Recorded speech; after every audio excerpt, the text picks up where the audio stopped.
오늘 이야기는 그런 도시를 떠나 한국으로 탈북한 한 가족의 실화를 바탕으로 합니다.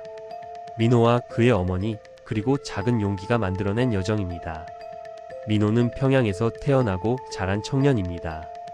아버지의 사망 이후 가족의 책임이 민호에게 돌아왔습니다.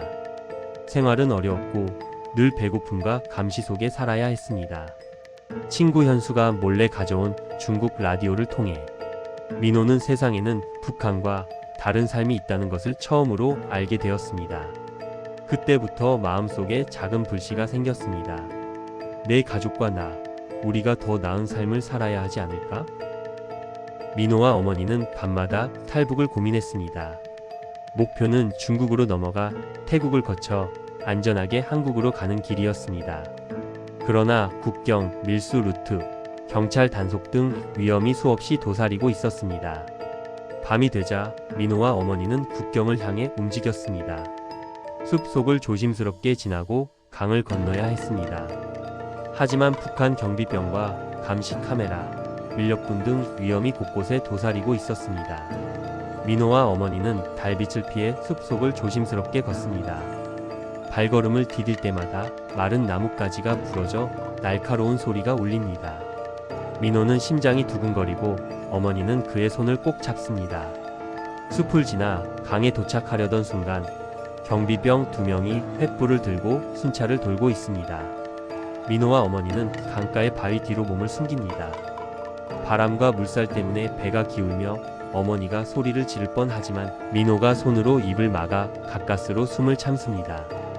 몇 시간의 긴 여정 끝에 그들은 중국 땅에 도착했습니다. 그러나 자유는 아직 멀었습니다. 중국에 도착했지만 위험은 계속되었습니다. 강을 건넌 후 숲속으로 이동하는 중 민호와 어머니는 밀렵군 2명과 마주칩니다. 밀렵군은 의심스러운 눈으로 민호를 바라보고 돈을 요구합니다. 민호는 갖고 있던 마지막 돈을 건네며 숨을 고르고 어머니와 손을 꼭 잡고 빠르게 숲속으로 도망칩니다. 뒤에서 밀렵군의 짖는 소리와 발자국 소리가 따라옵니다. 탈북자라는 신분이 밝혀지면 체포되어 북한으로 강제 송환될 수도 있었습니다. 민호와 어머니는 현수의 안내를 받으며 안전한 숨겨진 장소로 이동했습니다. 중국에서 민호와 어머니는 하루하루가 긴장의 연속이었습니다.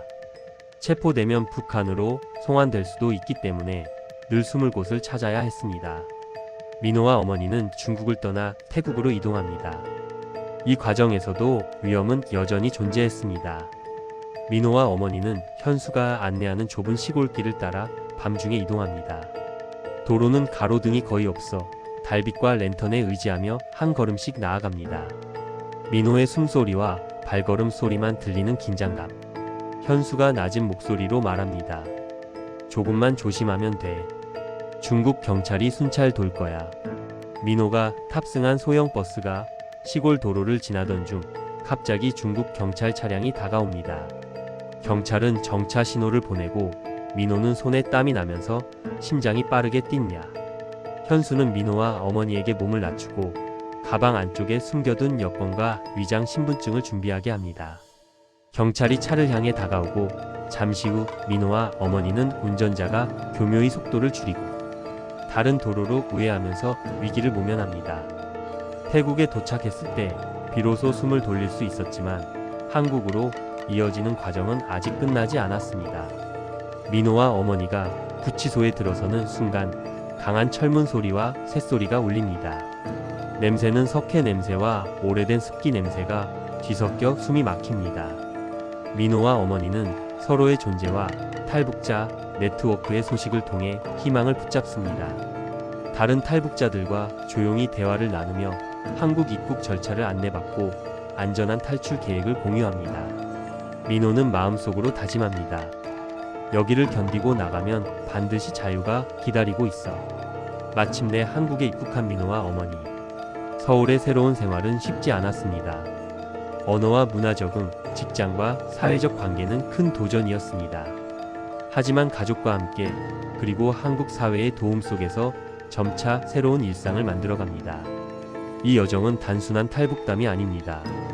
가족과 생존, 용기와 계획, 그리고 끝없는 희망이 만들어낸 여정입니다.